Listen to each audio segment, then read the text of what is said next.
Yesu ashimwe banyarwanda kandi banyarwandakazi by'umwihariko abakozi b'Imana dusangiye gucungurwa muri Yesu Kristo. Ndagarutse kandi nanone ni Apostle Robert Ndemezo kuri part 2 y'icyacu n'amaturo mu isezerano rya kera ndetse n'isezerano rishya. Tugiye kureba uko imeze. Namaze gusobanura part ya mbere uko imeze, uko ukwiriye guhabwa icyacu ninde, nibande beguriye icyacu mu isezerano rishya. Ese icyacu cyane cyararanye n'amategeko ya Mose, ariko siko byagenze. Tubonye ko cyatanzwe mbere y'amategeko, cyabayeho na mbere y'amategeko. Tubona ko rero ntabwo cyakurwaho n'amategeko nyuma hashize imyaka 400, ntabwo bikunda. Tubona ko rero ukwiye guhabwa icyacu. Ese gikwiye gutangwa hagana hehe? Ese gitangwa mu buhe buryo? Ese uburyo gitangamo bukwiranye n'ijambo ry'Imana cyangwa no kubeshya?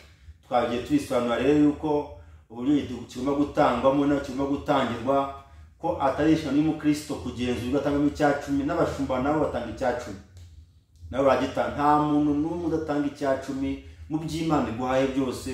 Tuba tugomba kubyubahishamo Imana kuko iba yabiduhaye ari atari ibyacu. Niba muri mbya avuga ngo igihe ubwanjye n'ibyo ntunze byose ntabwo ari ibyanjye n'iby'uwo mukiza. Niyo mpamvu rero tugomba kubyubahishamo Imana. Tugiye rero kureba part ya kabiri muri ibi bintu, gutanga icyacu choices according to the unchangeable apostolic truth, cyangwa se tugiye kureba noneho ubundi buryo, ukundi kuri kwimbitse kubigendanye n'icyacu mu buryo buri biblical, mu buryo bw'isezerano rya kera kandi no muri rishya. Hanyuma ducukumbura kuri kwa Bibiliya, tuguhereza abanyarwanda n'isi yose muri rusange.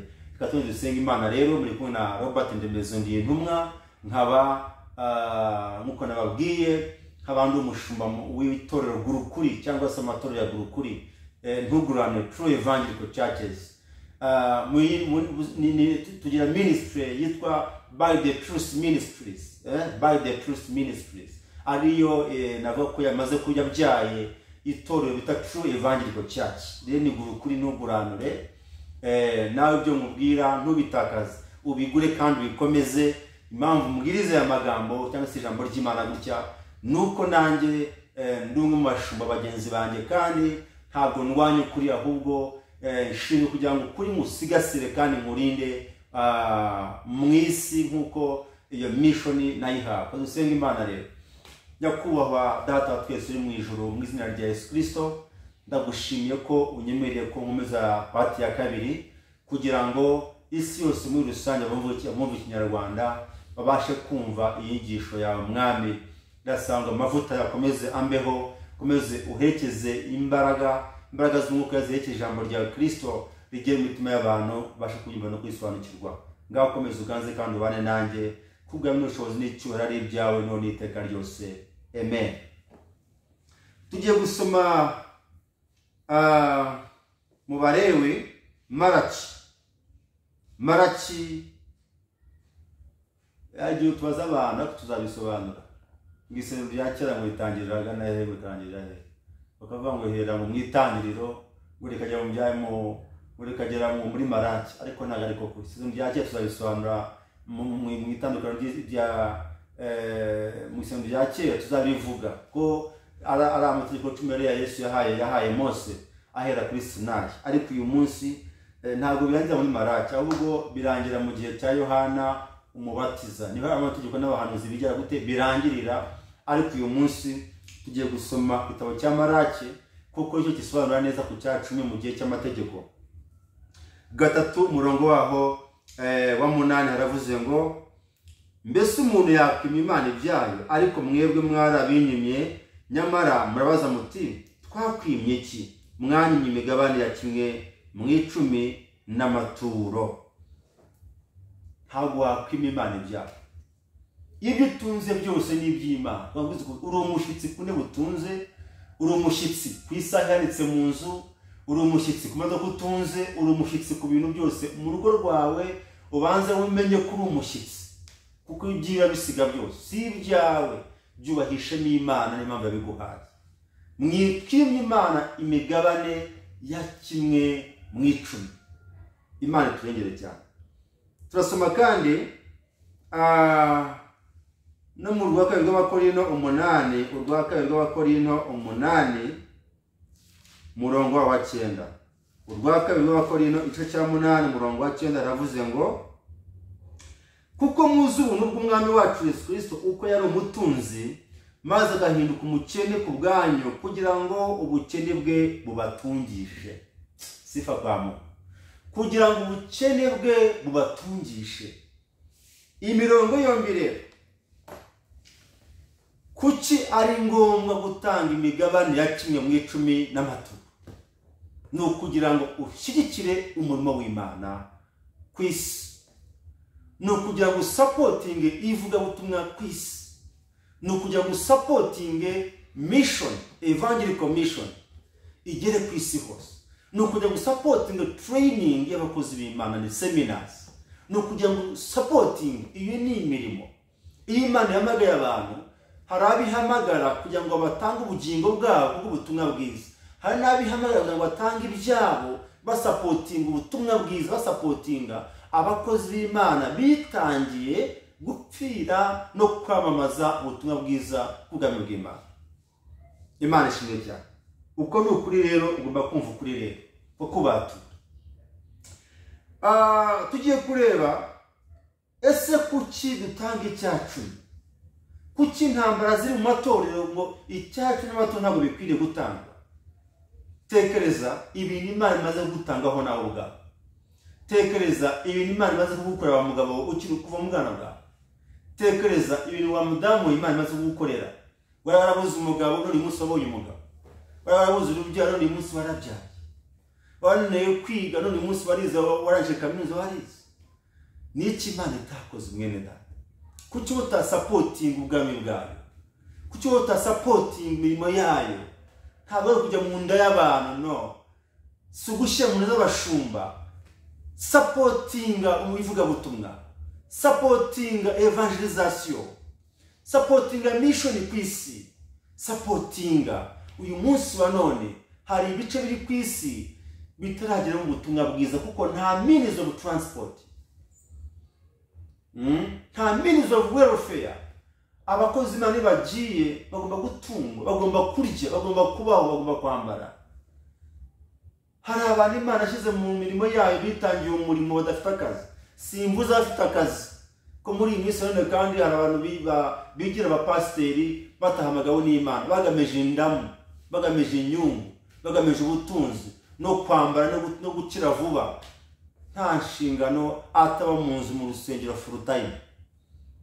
Nabisone ngo icyacu mu gihabwa full time minister, umuntu utava mu nzu y'Imana. Mukozi w'Imana witangiye umurimo ni uhabwa ubufasha, ni uhabwa icyacumi n'amaturo. Ntabwo ari abashumba bari mu mirimo ya leta, bari muri government, bari muri private sector, bari muri government sector, public sector. Oya, ni umuntu udafite akandi kazi akora witangiye uno murimo wonyine. Imana ishimwe cyane. Rero tugiye kureba icyacumi mu buryo bune. Uburyo bwa mbere ni mu buryo bw'imibare, mathematical typing. Uburyo bwa kabiri ni uburyo buri biblical, scriptural, mu buryo bw'ibyanditswe byera mu buryo bw'amategeko. Uburyo bwa gatatu kandi ni mu buryo bw'umwenda, moral typing, mu buryo bw'umwenda. Uburyo bwa kane ni uburyo bugendanye n'ubukungu, economical typing.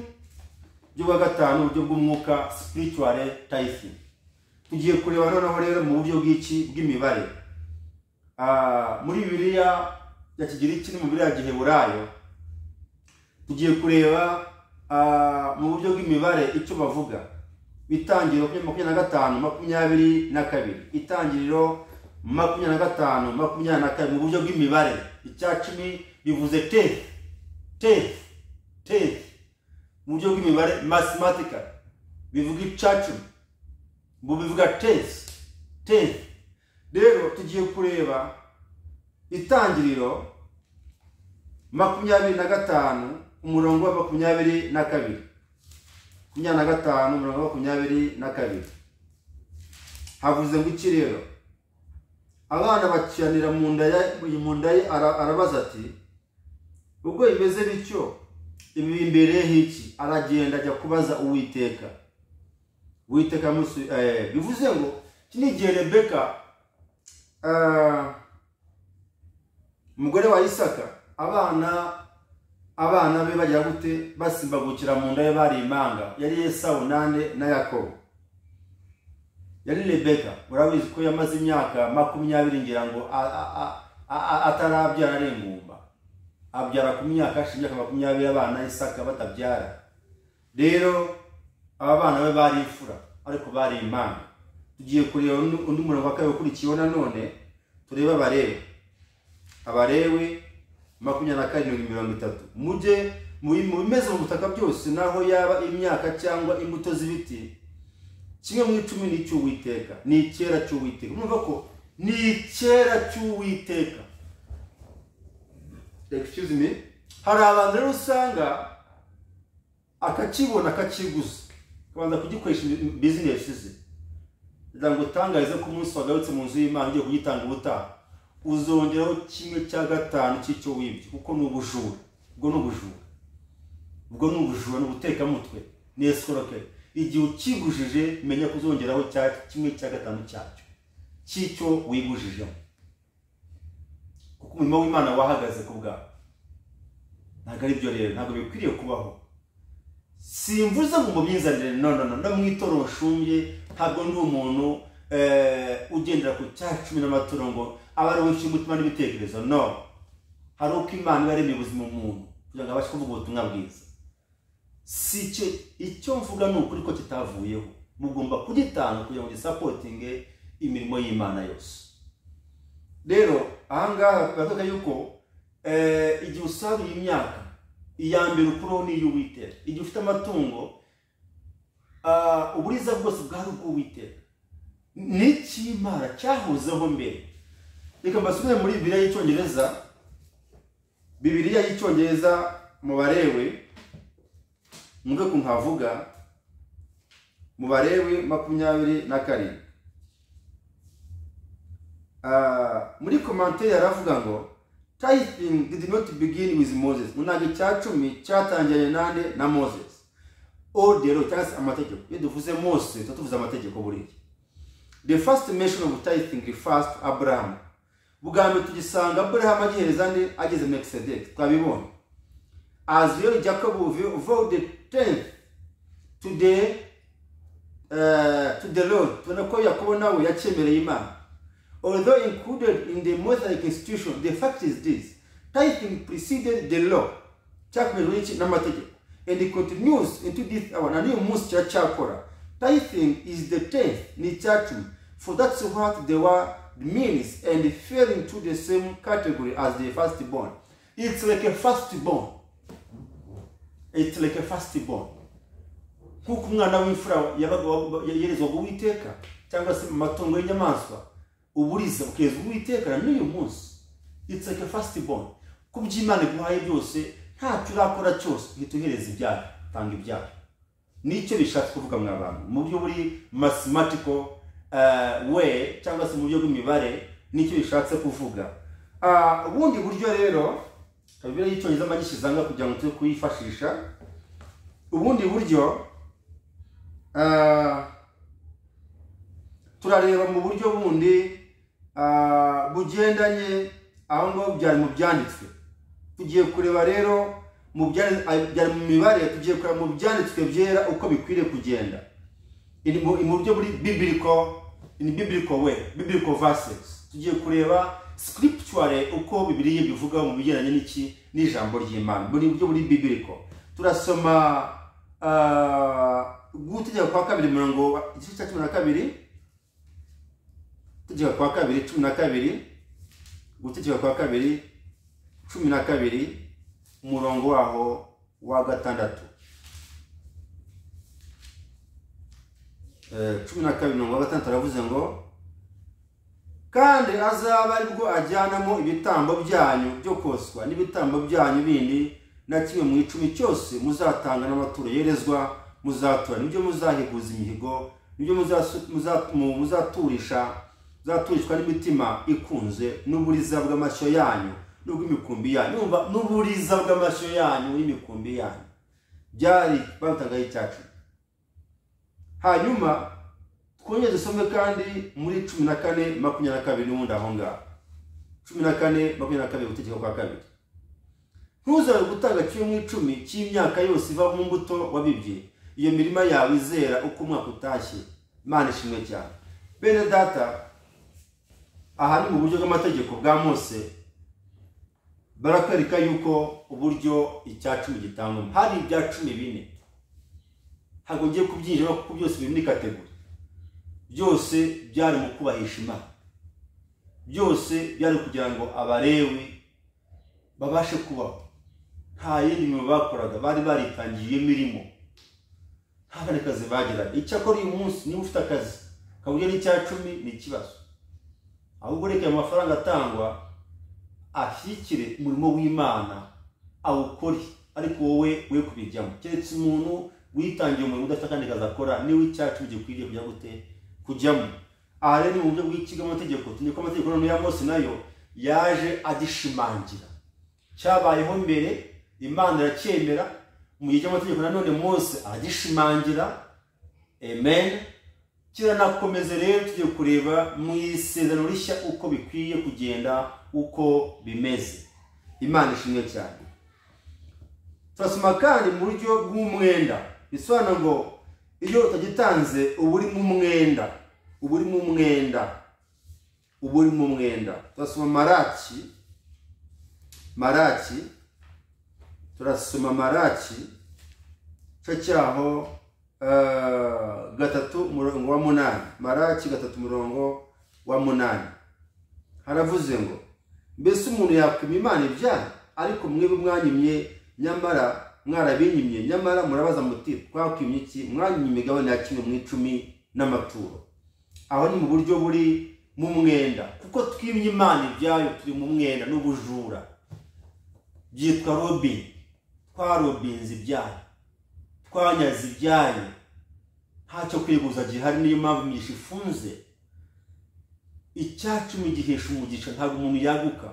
Impamvu natanga icya 10, abantu barapfuye mu buryo bw'umwuka. Iyo umuntu nta buzima afite ntiyatanga icya 10. Ndaguha urugero, jya Rusororo urebe abantu bagaranye Rusororo bakomeye n'aboroheje. Nyamirambo ujya mu Busanza, ugezeyo nta muntu wabaze icya 10 ngakigura, n'igice cy'ijana ntiyakiguheza, kuko iyo mpamvu nta buzima afite. Na niyo munsi impamvu abantu batanga icya 10 nuko nta buzima bafite. Bagomba guhembuka, bagomba guhemburwa n'ijambo ry'Imana, bagomba guhemburwa bakamenya ukuri, bagasimbuka bakagira ubuzima, kana gutanga iby'Imana, bakava mu bujura, ahubwo bakaba abanyakuri. Twayinye ibyaha. Rero uri mu mwenda w'iby'Imana, si uw'ibyanjye, no, uri mu mwenda w'iby'Imana yaguhaye.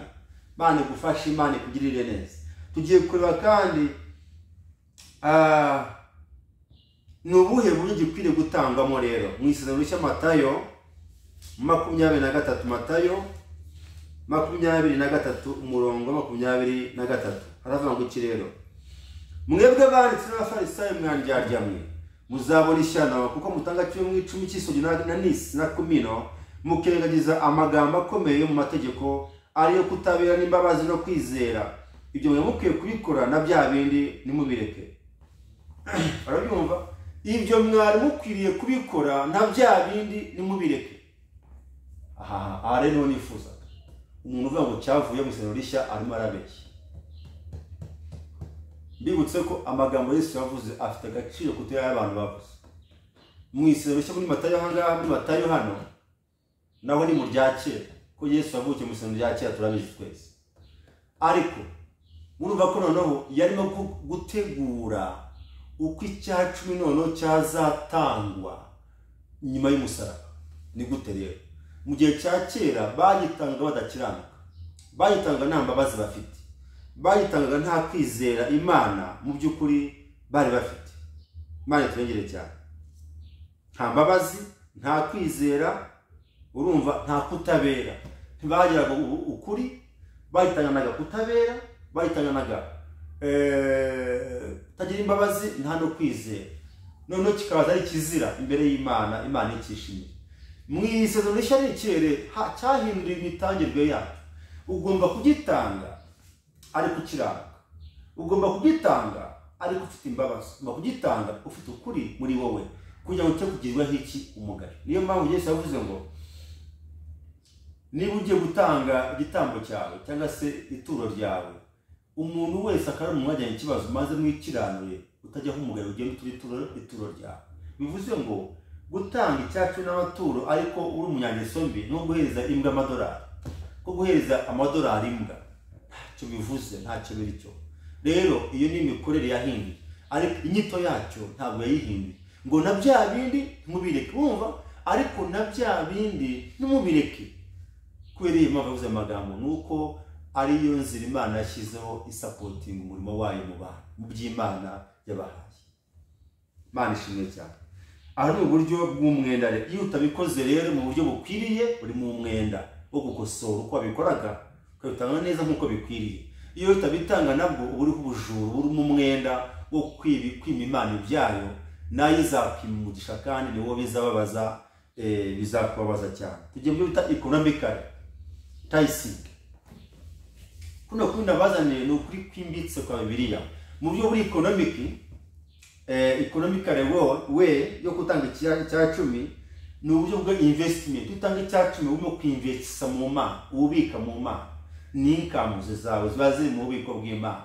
Ubugenda winvestisa ni investment ubushora, ni ubukungu, ni Imana ubushyiramo. Tugiye kureba sore mamba barafitemo ngo amasinazite yanzonze, ariko nabyo bifite igihe cyategetswe, nabyo bizarangira bive mu nzira, nabyo birangire.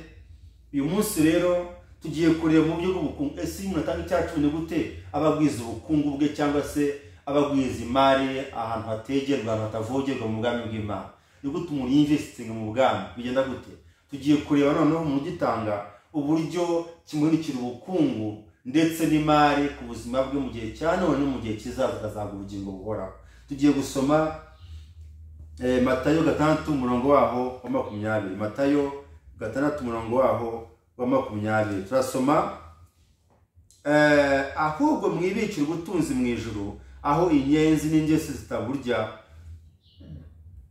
n'abajura n'abucukure ngo babwibe.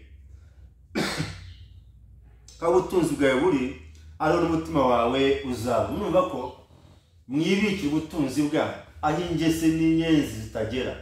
Aho ni hehe? Ni mu Mana, ni muri Kristo. Ni ukubiba mu mirimo y'iki? Mu mirimo y'abera, mu mirimo yo gucyanuka y'abera, ni ukwibira mu mwuka. Bibiliya ivuga ngo umuntu wese ubira mu mubiri azasaramo kubora. Umuntu wese uhereza inda akambara, akaguri, mbese akanezeza umubiri we cyane, bijimara muri bikeya mu gihe cya none, ariko mu gihe kizaza nta sezerano bifite. Ariko ubira mu mwuka akorera Imana, afasha abakene, asura abarwayi, aroho asura imbohe nk'abamwe nazo, acumekera abashyitsi, agaburira abantu, yambika abantu, arimo arabibera mu mwuka kuko aratanga amafaranga ye. Imana ishimwe cyane. Areba abakene, uwo nguwo arimo arigwiza imitungo myinshi. Bagiye kujya kuri konti yo mu ijuru, hariho ibintu byinshi, ugiye muri konti yo mu ijuru afite, usanga imitungo afite nawe ubwe ntagaze ukuntu ingana. Niyo mpamvu rero mu gukora ibi ngibi ni ukwibira mu mwuka, ni ukwibira mu bwami, ni ukwigwiza imitungo, investment. Ni investment muri wowe, ni income nyinshi zinjira muri wowe mu buryo buri economically gross. Ikindi na twasomamo nanone ni muri Luka 6 umurongo wa 38. Luka 6:38 haravuze ngo mutange nange muzahabwa, urugero rwiza rutsindagiye, rucugushije, rusesekaye, nibwo muzagererwa, kuko urugero mugeramo ariko nange muzagererwamo namwe. Uko utanga niko nawe uzahabwa. Niba utanga ubuntu bukeya, nibwo nawe Imana izaguherezamo. Niba utanga byinshi uzahabwa byinshi, niba utanga bike uzahabwa bike, kuko umuntu akwiriye guhabwa ibyo yakoze akiri mu mubiri, kandi ngo ntihariho kurobanura abantu ku butoni. Bivuze ngo rero umuntu wese aziturwa ibihwanye n'ibyo yakoze akiri mu mubiri. Nta muntu uzahabwa ibirenze ibyo atakoze, ahubwo umuntu wese azahabwa ibirenze ibingana ibyo yakoze. Nta marangamutima ngahazamo rero. Bivuze ngo rero mwene data unyumva, urugero wagereyemo abandi nibwo nawe uzagererwamo, menya ko aha naho ni icya cumi kivugwa, ni amaturo, ugomba kubihugukira ukamenya kandi ukabyumva. Uku ni ukuri nakwitwa ko unchangeable apostolic truths, unchangeable apostolic truths. Ndizera ko na missionaries ntabwo bashobora kutunga babwiriza ibirenze ibyo mbabwiye ibi ngibi. Iyi ngiyi niyo butumwa bwiza tubahaye, niyo mission ugomba kumenya, kuko niyo isupportinga umurimo w'Imana ku isi hose. Naho ubutumwa bwiza butarajya cyangwa se unreached people, unreached places, niho ubutumwa bwiza bugomba kugera hifashishijwe financial support services. Turasoma kandi mu buryo buri spiritual, mu buryo bw'umwuka. Mu buryo bw'umwuka rero turareba muri Malaki 3:10. Mu buryo bw'umwuka Malaki 3:10 haravuze ngo katwasome murambara gato, nimuzane imigabane ya 10 ishyitse mubishyire mu bubiko, inzu yanjye ibemo ibyo kurya, ngaho nimubigeragereshe, ni kubiteka nyine ngabo avuga muri yo ko ntabazabagomorera imigomero yo mu ijuru, nkabasukaho umugisha mukabaraho mu kwiza. Imana hagukira. Numva ko rero nimuzane imigabane ya 10 ishyitse muyishyire mu nzu y'Imana. Inzu y'Imana ikaba irimo ibyo kurya, abitangiye umurimo ntibakabura ibyo kurya, ntibakaburare babakorera umurimo w'Imana, babasengera, babahanurira, babikoreye imitwaro nk'abazazwa ubugingo bwanyu. Ntukwiye guterwa ipfu n'icya 10 my friend. Ni umurimo w'Imana, ni icy'Imana, si icya pasiteri, ni icy'Imana. Navuze ngo igihe nimwe bizabinkorera, ariko mubikorera abantu bitangira buri munsi umurimo w'Imana, mubagirire neza. Mwe gusenya umurimo w'Imana kubw'ibyo kurya, mwe gusenya umurimo w'Imana kubw'ubuyobe buri hano hanze, ahubwo musimbuke muve mu mutego wa Satani, mutabagusha gitumo, bikazarangira mubuze ubugingo, kuko mutabashe kumenya ukuri mu kuri kuba batuye. Nihuse rero mu Bagalatiya 3:9 naho harabisobanura. Abagalatiya 3:9 ni mu nzandiko za Paulo. Bagalatiya 3:9 arabivuga ko gitangwa mu buryo bwo kwizera. 3:9 havuze ngo iki? Haravuze ngo Abagalatiya 3:9 haravuze ngo nuko abiringira kwizera bahana umugisha na Abrahamu wizera. Amabwiza ko niba Abrahamu yagitanze ari soko rw'abizera, twebwe we as believers and we are children of Abraham by faith. Niba turi abana b'Abrahamu kubwo kwizera, kuki tutatanga icyacu? Impamvu Yesu avuze muri Yohana 8 aravuga ngo iyo muza kwa muri abana b'Abrahamu koko nyakuri, mwakaye mukora nk'uko Abrahamu yakora. Bivuze iki? Yatanze icya 10 kubwo kwizera, si amategeko. Yakihaye Imana kubwo kwizera gusa, kubwo kubaha Imana. Natwe nibyo byari bidukwiye gutanga icya 10 kubwo kwizera Imana. Nta bundi buryo bushoboka. Imana ishimwe cyane. Hanyuma kandi aho turahavuye rero mu buryo buri spiritual, mu mwuka turabibonye. Tugiye gusoma nateguye inyigisho iteguye neza. Tugiye kureba rero aha ngaha nabisobanuye. Twabonye ko nibwo icya 10 ari itegeko ry'Imana cyabayeho mbere na mbere. Ni itegeko ry'Imana cyabayeho mbere na mbere. Twabonye ko muri pati ya mbere twabonye ko cyabayeho mbere y'amategeko. Twabonye ko Abrahamu yagitanze ageza umwami w'Isaremu wari uhagarariye Imana mu isi. Yakimuhaye kubera by faith, yakimuhaye kubwo kwizera nagari imirimo, nta nubwo ari amategeko yanditse. Twabonye ko Yakobo yakemereye Imana by faith kubwo kubaha Imana. Kambaho urugero, Kayini na Abeli yatanze amaraso ye, yatanze igitambo kidahinyurwa n'umunsi n'umwe. Byashimira Kristo uzaza nanone, yatanze amaraso, atanga umubiri, atanga ubuzima bwe. Nihe hari umurongo umufavare umutegeka gutanga icya 10? Nta uhari, ntabwo biri werekana. We na kandi batanga icya 10, ariko se nihe hari umurongo wabemeza gutanga icya 10 kandi byari imbere y'amategeko? Nta. Kubera iyo mpamvu babikoze rero, babikoze kubera kubaha Imana ati just by faith, kugira ngo banezeza Imana yawe. Niko nawe ukwiye kubikora, ntubikore mu mategeko, ntubikore mu buryo bw'inyuguti, bikore mu buryo bw'umwuka, mu buryo bwo kwizera Imana. Imana izakugirira neza. Kandi twasanzemo icyacumi cyaje mu mategeko, ntabwo cyakubona amategeko yaje hashize imyaka 400, cyabayeho na mbere na mbere. Ntabwo rero cyakurwaho, ntibikabeho ko cyakurwa n'amategeko ya Mose. No, ntabwo cyakurwa n'amategeko ya Mose. Amategeko ya Mose yaragikomeje, yaragisohoje mu Bisirayeli. Imana ishimwe cyane, Imana tugenza cyane. Rero ntabwo dukwiye kubitindaho ibi ngibi. Iyi mirongo yombi nk'uko tuyisomye nayo irimo iratwereka yuko mbere na mbere cyacumi cyahozeho, amategeko araza kigumaho, amategeko avuyeho nabwo gikomerezaho, na n'uyu munsi kiracyahari. Icyakora icyahindutse ni imitangirwe yacyo. Gitanga mbere yo kwizera, gitanga nyuma yo kwizera, nyuma y'imbabazi, nyuma y'imanza zitabera no gukiranuka, ukajya kugitanga mu nyuguti yacyo, mu nyito yacyo ukagitanga, nta cyaha kiba kirimo. Cyacumi rero kiracyakomeje n'uyu munsi, kiracyatanga. Nawe utekereze, niba ugiye kugira amahane ngo cyakuwe n'amategeko, Aburahamu avuye muri Uriya Bakaludaya akagitanga. Yakobo ubuzima bwe bwose twese turabusobanukiwe neza, akaba yaragitanze agihaye Imana. Nta mategeko yanditse, nta mirongo ihari bimwemeza. Utekereza ko bari barasaze? Utekereza ko se bari baravangiwe? No, ari ubujiji se.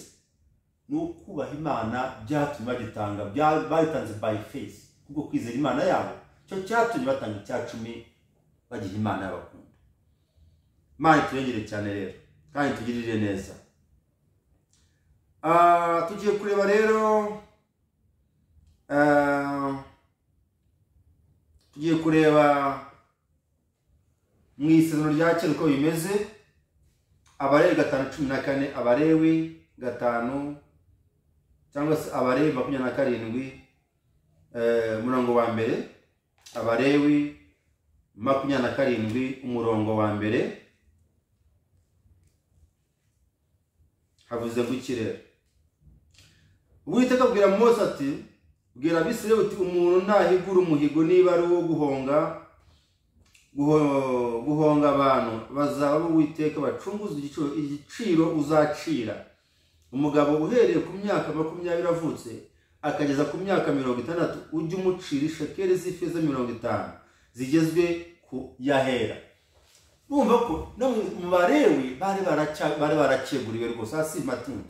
Wahasoma Abalewi 5:14, Abalewi 22:14, Abalewi 27 umurongo wa mbere, n'Abalewi 5:14. Harakwereka ko Abalewi bari bareguriwe icyacumi uko nta wundi murimo bakoraga.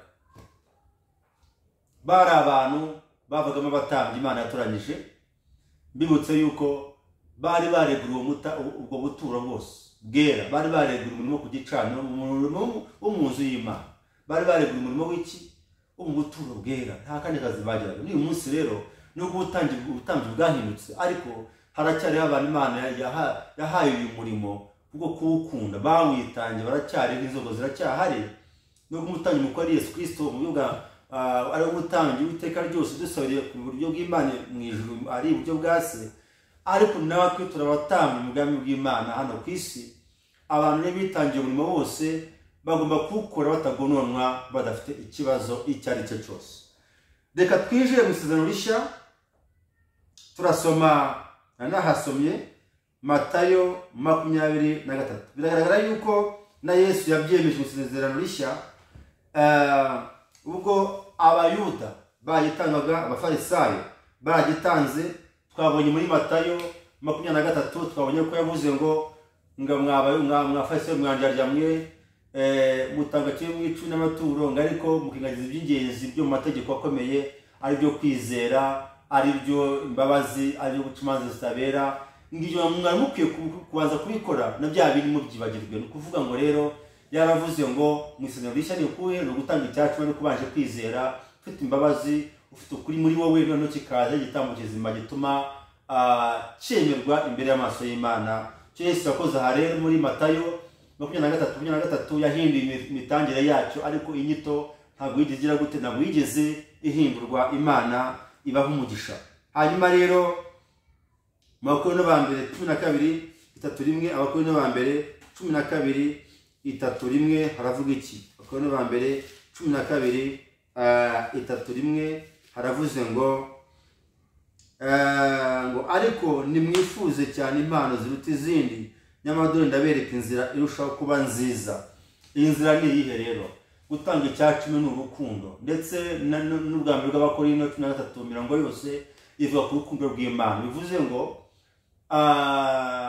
naho wavuga indimi nyinshi nugira urukundo ziba ari ubusa, naho wagera kwizera kwimura imisozi nta rukundo ufite biba ari impfabusa, naho wahanura bigasohora nta rukundo ufite bari impfabusa, naho urukundo rw'Imana ngo rurihangana, rugira neza, rukora ibintu rwihimbaza, rukora ibiteye isoni n'iby'isoni nke, rushaka ibyarwo, nirwihutiraho, rutekereza ikibi ku bantu, nirwishimira gukiranirwa kw'abandi, rwishimira ukuri, rubabarira byose, rwizera byose, rwiringira byose, rwihanganira byose. Murumva ko rero icyacumi n'isha ni urukundo. Wowe rero niba ugitebuganye n'abatanga icyacumi, ntabwo kigendera mu rukundo wanga Imana, uri umwanzi w'Imana, uri umwanzi w'ibyiza. Niba udatanga icyacumi uri umwanzi w'Imana, uri umwanzi w'ibyiza. Niba ukirwanya uri umwanzi w'Imana. Wese urakirwanya ngo ubutumwa bwiza bugere ku isi gute? Abantu uzabategera, abantu uzabaviza, uzabuza ingagi bategere, ntabwo ari byo. Ubwo n'ubuyobe. Abantu bumvira ijambo ry'Imana kwe kuryumva kandi bakaryumvira. Amen. Mu isezerano rishya icyacumi ni urukundo, n'umutima ukunze, n'ubuntu, no gutanga ibyawe byose. Niyo mpamvu mu byakozwe mu gice cyawo cya kabiri mubona ko abantu bose nta bwiko bajya ku byabo, bagushaga imitungo y'amasambu bakayagurisha yose, bakazana intumwa ari amafaranga, bakagabanya abakene nk'uko bari. Nta muntu ugiraga ikintu cyo ku giti cye. Ariko uyu munsi wowe ufite inzu yawe, ngo ufite inzu yanjye, ufite imodoka yanjye, ufite amafaranga, mfite iki, mfite akazi. Ibyo byose Yesu yabikubita byose, akabikuraho byose, noneho ukamera nk'abandi bose. Gira ubwenge rero n'ibyo ufite bitakurwaho. Gira ubwenge inzu itagenda. Gira ubwenge iyi modoka itagenda igacaho. Gira ubwenge nawe kazi uhagazemo kagacaho ukarebesha amaso. Ubyo ufite byose ugomba kubyubahishamo Imana mu buryo bw'urukundo. Ndashimangiye ngo isezerano rishya icyacumi ni urukundo rw'Imana. Niba nta rukundo ufite ntabwo uzagitanga rwose. Ibyo ndabizi ntibikunda. Niba utaruzi umwuka wera ntabwo uzabishobora. Ntibikunda. Udafite urukundo, udafite ibyishimo n'amahoro, utihangana, utagira neza, utigira ingeso nziza, udakiranuka, utagwa neza, utirinda, ntabwo icyacumi uzakibasha kugitanga, kizakunanira. Nikikunanira rero uzakirwanya mu bakozi b'Imana. Niyo mpamvu mbere yo kugitanga banza wuzure umwuka wera. Yes, banza ugire urukundo muri bo, banza wishime, banza ukunda abantu b'Imana, banza ukunda umurimo w'Imana, banza ukunda igihugu, banza ukunda abantu. Imana ntabwo icyubahiro nibwo bizagira agaciro. Mu isezerano rishya nibwo Imana izaguha umugisha. Isezerano rishya nibyo bisubiremo icyacumi ni urukundo rw'Imana. Is all about charity. Is all about what? Love. Loving God and loving each other.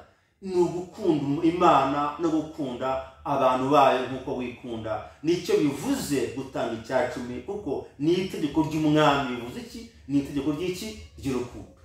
Imana ishimwe cyane. Ndafashe ubuhanga ndasobanukiwe cyane. Uburyo ugitangamo byerekana urukundo ukunda Imana. Uburyo utagitangamo bigaragaza urwango ndengakamere wangamiye Imana. Ntabwo ari byo rero. Ntabwo wabibasha udakunda Imana. Ni itegeko ry'umwami bivuze ngo ukunda Imana ubwenge bwawe bwose, ubugingo n'imbaraga n'ubwenge, no gukunda mugenzi wawe nk'uko wikunda. Muri ishya rero cyahinduriwe inyito cyitwa itegeko ry'umwami, ari cyo bita urukundo. Itegeko ry'urukundo, kuko ibyo Imana iguhaye byose, kuko uyikunda nibyo uzayibahishamo, igahabwa icyubahiro, ikanezerwa. Reka dusome nanone kandi impamvu twavuze ngo mbere gutanga icya cumi ugomba kubanza icya cumi mu isezerano rishya kiyongeraho kubanza kwizera, gukiranuka no guca imanza zitabera. Ko twabisomye Abagalatiya 3:7, Abagalatiya 3 umurongo waho wa 7 haravuga iki? Haravuga ngo mumenye yuko ari akabiringira kwizera ari bo bana ba Aburahamu. Shuti uri umwana wa Aburahamu, kora nk'uko Aburahamu yakoraga, wikora ibyawe, wikora iby'abantu bavuga, wigenda ku by'abandi bakora, kora uko Aburahamu yakoraga, kora uko Aburahamu yakoraga bwo kwizera. Gitanga kubwo kwizera, wigitanga kuko ufite ibintu. No, tanga icya cumi kubera urukundo ukunda Imana, kubera wowe ukunze akakwitangira. Wigitanga kubera abantu babiguhase, gitange kubw'inyungu z'Imana ufite ku bugingo bwawe. Imana igufashe kandi Imana igufashe kubyumva no kubisobanukirwa. Hanyuma rero tugiye kureba abavuga ngo Paul intumwa ngo ntabwo yigeze yemera icya cumi. Icyo ni ikinyoma. Twabisomye mu Bakorinto ba mbere 9:14, aho Apostle Paul yandikiye Abakorinto ariryo torero ku bigendanye n'iki no gushyigikira umurimo mu buryo bw'Imana. Excuse me. Kuvuga ngo Paul yandikiye itorero ry'Abakorinto kugira ngo batange icya cumi bashyigikire umurimo w'Imana. Nubwo bavuga ngo we yarabyangaga, unabuza cyemera, tugiye kureba aho yacyemeraga. Impamvu yacyanze bwa mbere mu Bakorinto ni iyi mpamvu. Yacyanze mu Bakorinto kuko yadodaga amahema. Niko ko amahema yari adoze, yabonaga ubushobozi, ariko avuye i Korinto barakimuhaye, ahubwo ari tuzavuga ati ahubwo aranabitegeka ahubwo kugira ngo bijye bikorwa, byubahirizwe kandi byumvirwe ku isi hose. Imana ishimwe cyane. Twabisomye mu Bakorinto ba mbere 9, niwe yavuze 9 murongo wawo wa mbere, aravuga ngo mbese ndi uw'umudendezo, kamwe ku murongo wa 14, ngo ariko nitugakoresha ubwo butware ahubwo twihanganira byose kugira ngo tutabera inkomyi ubutumwa bwiza bwa Kristo. Impamvu yacyanze mu Bakorinto, yanze kubera inkomyi ubutumwa bwiza, kandi yari akemerewe ubutware, yarabufite. Ndababwiza uko yari afite ubutware. Urumva ubutware yarabufite. Mbese ubwo twabibye by'umwuka ntibikwiriye ko twasaramo ibyo gutunga umubiri. Abandi ko bafite ubwo butware kuri mwe nkanswe twebwe, ariko turagakoresha ubwo butware ahubwo twihanganira byose kugira ngo tutabera inkomyi ubutumwa bwiza bwa Kristo. 15 avuga ngo ariko jyeweho ntacyo muri ibyo nakurikije, kandi sinandikije ngo kugira ngo mubinkorere icyambera cyiza, ahubwo nuko napfa kuko umuntu yahindura ubusa ko kwirata kwanjye. Yavuze iri jambo kuko yari afite akazi. Yavuze iri jambo kuko yadodaga amahema. Ntabwo abantu bose bakora. Hari abitangiye umurimo baba mu rusengero. Nshuti yanjye, abari mu rusengero bakuru urusengero, bategura intebe, binginga umurimo w'Imana, basenga, batungwa n'icyo n'akazi bafite. Ni mwebwe mukwiriye kubatunga. Ibyo Imana yabahaye mu bitanga imicyacu n'amaturo, mufashe abantu b'Imana bagere ku mission Imana yabahaye, bayisohoze nk'uko bikwiriye. Imana ishimwe kandi Imana ihabwe icyubahiro. Rero harabajya impaka rero ngo Paul yaravuze ngo yari yibeshejeho adoda amahema. Nibyo koko Paul ntabwo yari yibeshejeho, yari afite akazi k'amahema akadoda bigakora bikagenda neza. Ariko nurusoma neza Bibiliya, mu yandi matorero yarabikoze, mu yandi matorero yaracyemeye kandi nawe arabitegeka. Tugiye kubireba rero hano hasi mu Bakorinto ba 2:12-13 tugiye kubisoma. Bakorinto ba 2:12-13 yaravuze ngo mbese ayandi matorero yabarushije iki, keretse yuko ubwanjye ntabereye ikirushya mu mbabarire iryo futi. Ndasubiramo, I repeat. Mbese ayandi matorero yabarushije iki, keretse yuko ubwanjye ntabereye ikirushya mu mbabarire iryo futi. Ahandi barabikoraga, ahandi byarakorwaga byose. Urumva rero Paul ntabwo yakeneraga ubufasha nk'uko abantu babivuga ko yadodaga amahema i Korinto, ariko yarabikoze mu yandi matorero. Anabitegeka mu Bakorinto ko bagomba no kujya gushyigikira umurimo w'Imana, abasaba imbabazi ndetse z'uko zo kwanga kwakira ubufasha bamuhaga yabisabira imbabazi, ariko arabitegeka ngo noneho uhira ako kanya icyo gihe batangiye nabo babikore babishyire mu bikorwa, kuko hari abagize imana matorero hose bakabikora bagaherekeza abakozi b'Imana bagafasha abakene. Byarakorwaga uyu munsi ni ituro ry'urukundo itegeko ry'umwami nta kindi. Iyo niyo nyito Yesu yabihaye, ariko icya cumi ntabwo cyavuyeho, cyarakomeje mu isezerano rishya. Tugiye kureba rero imigisha izanwa nacyo mu icumi n'amaturo, turebe uko bigenda. Hari icyo Apostle Paul yavuze ku bigendanye no gutanga icya cumi, avuga ko mu gisonyi mu Bakorinto ba kabiri 9:7 avuga ko bishimisha abagitanze bakanezerwa. It brings happiness, happiness among the people. Abantu bagitanga barishima baranezerwa. Umugisha wa mbere nuko bizana umunezero n'ibyishimo mu mutima wawe. Tugiye kureba rero ni gute icya cumi cyakoreshwa. Ahangaha ntabwo mbahereza umurongo, ndabereka ni gute icya cumi gikoreshwa gute. Timoteyo 2:5-17 nabisomye muri part 1 5:17 aravuga ngo abakuru b'itorero batwara neza batekereza ko bakwiye guhabwa icyubahiro inshuro ebyiri, ariko cyane cyane abayoshoboye kuvuga ijambo ry'Imana no kwigisha. Abakuru b'itorero bane n'abashumba nibo bakwiriye kugihabwa, kuko barusha no kuvuga ijambo ry'Imana no kwigisha. Nta kandi kazi bagira. Buri muntu wese wigisha ijambo ry'Imana hari nka bitandatu bitanamwemerera ko yakora kandi kazi ngo bikunde, cyese ari ubuntu bw'Imana agiriwe. Rero nibo bonyine ugomba guha icya cumi. Rero si ibyacu kugenzura uko wagitanze, wagihawe uko wagihaye ngo ninde, cyakoreshejwe gute, ibyo si ibyo kwimenya. Ukwiriye kumenya uko icya cumi gitangwa, ko gikoreshwa, ko kigenzurwa. Wowe inshingano yawe ni ukugitanga, biba birangiye, nta bindi bikureba rwose. Umugisha w'Imana ukawuhabwa kandi ukakugeraho. Rero ni ukuvuga ngo igihe cyose ukibonye ugomba kwitwara mu nzu y'Imana, niho kijyanwa, kugira ngo abakozi b'Imana bitangiye umurimo nawe babone uko nabo babasha kugira gute kubaho, kugira ngo bakore umurimo w'Imana nk'uko bikwiriye.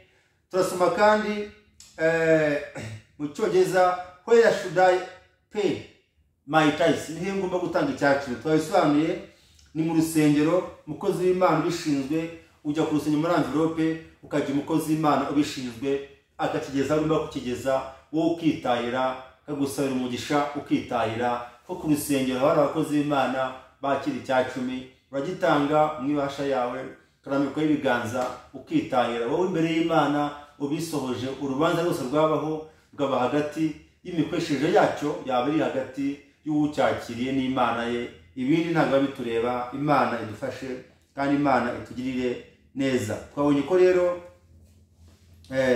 tanga amaturo yawe ubohotse nibwo uzahabwa umugisha. Tanga icya cumi cyawe ubohotse nibwo uzahabwa umugisha. Ibindi byose ni ukukubeshya, ibindi byose ni ibinyoma, ntabwo icya cumi cyavuyeho. Rero imigabane ya cumi n'amaturo mwayimye Imana, mwayimye ibyayo, byitwa robbing, byitwa ubujura. Nimwongere mwisubiremo, nimwongere mwihane, mwibutse mwavuye mukagwa mwihane, muzongere mutange iby'Imana uko bikwiye. Simbibigisha kugira ngo binkorere, ahubwo mubikorere Imana kugira ngo umurimo w'Imana urusheho kugera neza nk'uko bikwiriye.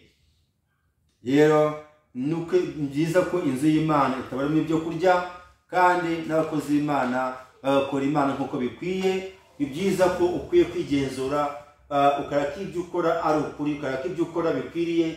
Reba ko inzu y'Imana irimo ibyo kurya.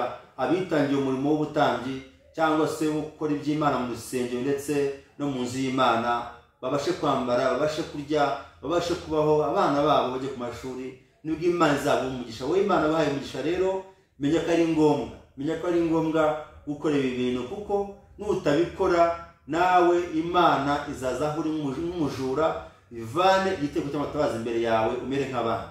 Urakoze rero. Imana w'umugisha. Mwari kumwe na Robert Ndemezo, ndi intumwa, nkomeje kwigisha izi nyigisho kandi bakangurira nanone kuzabigisha vuba ahangaha itandukaniro ry'isezerano rya kera n'irishya, kugira ngo naryo mumenye uko muvangura amategeko ayagumyeho n'ayakuweho, ayavugurwe n'ayatavugururwa byose muyimenye, hanyuma no kumukora Imana mutari umugayo. Imana ibaho umugisha. Kadusenga Imana. Data wa twese uri mu ijuru, ndagushimiye umwanya umpaye mvuga ubutumwa bwiza. Reka ijambo ryawe Mwuka riherekeze kandi bagiye kuryumva bose bahesha umugisha mu izina rya Yesu Kristo. Urakoze kunyumvise, urakoze kubikoze Mwami. Duha umutima mushya utanga icyacu n'amaturo, inzu yarekaramo ibyo kurya kandi amafaranga supporting trainings dukora, seminars dukora, supporting evangelism, outreach, evangelism and mission bigende neza Mwami, kandi abikora bose baho umugisha mu izina rya Kristo Yesu. Urakoze. Amen. Yesu aho umugisha rero. Bye bye. Mwari kumwe na Apostle Robert Ndemezo, True Evangelical Church. Tuzadukomeza kwiga ijambo ry'Imana kuri channel ya Guru kuri Ntuguranure. Imana aho umugisha. Murakoze.